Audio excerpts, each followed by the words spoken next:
In Greek thought, there was this concept of logos. Logos was this divine word, this divine blueprint that kept cosmos in order. Cosmos being this finely tuned universe. And so you had all these Greek thinkers, starting with Plato and Socrates and Aristotle, that worked all the way through to the 1st century A.D., where there was this notion of logos, something holding all of this together.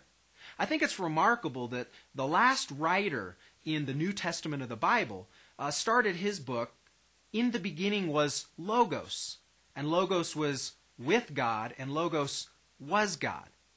Why did the writer of this book, John, use the word logos when he was opening up his gospel about Jesus Christ? Because it was a really special word in 1st century AD culture.